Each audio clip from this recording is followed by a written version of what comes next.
Assalamualaikum warahmatullahi wabarakatuh. Saya Robiatul Alvina Adawiyah, mahasiswa dari PGSD Universitas Muria Kudus, NIM 2019-33048.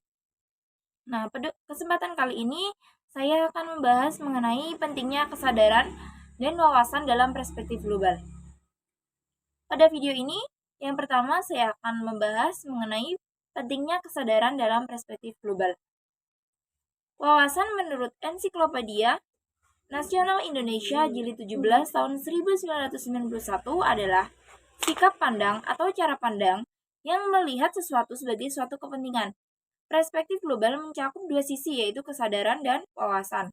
Tanpa kesadaran tidak dapat memahami masalah global, dan tanpa wawasan kita tak akan mampu mempertahankan kehidupan global.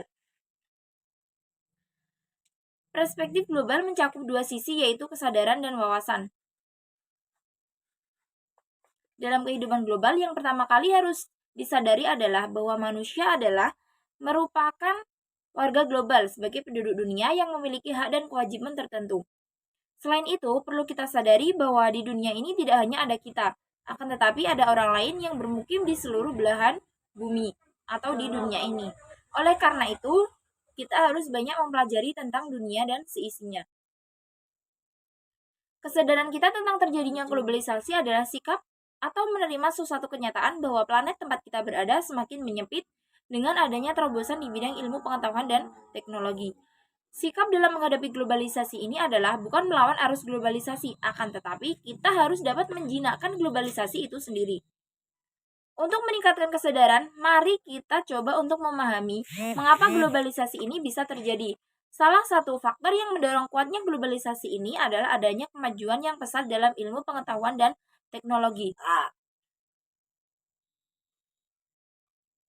Teknologi merupakan alat dan jalan yang penggunaannya sangat tergantung pada orangnya. Apabila digunakan untuk hal yang negatif, maka teknologi menjadi sesuatu yang jelek dan menakutkan. Sebaliknya, apabila digunakan untuk kepentingan yang positif, maka teknologi menjadi sesuatu yang baik dan mengasyikkan. Disinilah pentingnya kesadaran dan wawasan agar teknologi digunakan untuk kepentingan yang positif.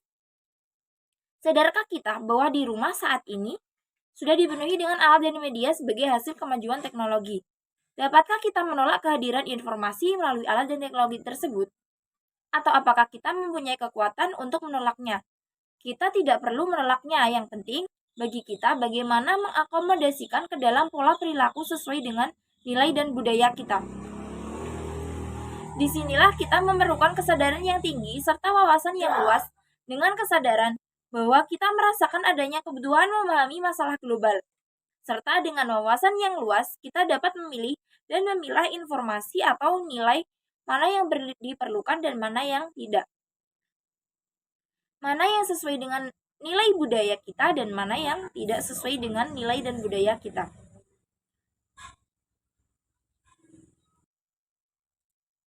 Untuk mendukung kesadaran dan wawasan kita, perlukan adanya landasan seperti nasionalisme atau kesadaran nasional. Imawan mengutip pendapat Haas bahwa nasionalisme yang kuat dapat menjadi pilar terhadap pengaruh buruk dari perkembangan teknologi yang pesat ini. Nasionalisme adalah cinta tanah air dengan prinsip baik buruk adalah negeriku. Nasionalisme mampu menangkal perbedaan suku, adat istiadat, ras, dan juga agama. Namun juga tidak hanya terkait oleh baik dan buruk adalah negaraku dan bangsaku. Yang baik harus kita ambil dan yang buruk harus kita tinggalkan. Kita memiliki kesadaran nasionalisme yang cukup kuat, misalnya kesetiakawanan sosial, ketahanan nasional, dan musyawarah nasional. Yang kedua ada norma dan agama. Bangsa kita terkenal dengan bangsa yang agamis, patuh terhadap aturan dan norma yang ada, baik itu norma adat, sosial, susila, dan norma lainnya. Norma dan agama adalah pilar utama untuk menangkal pengaruh negatif seiring dengan gelombang globalisasi. Yang ketiga yaitu nilai budaya bangsa. Bangsa kita mempunyai nilai budaya yang luhur, yang dapat dijadikan pilar dan filter terhadap berbagai pengaruh negatif, serta sebagai pendukung bagi nilai pengaruh yang membawa dampak positif bagi kehidupan berbangsa dan bernegara kita.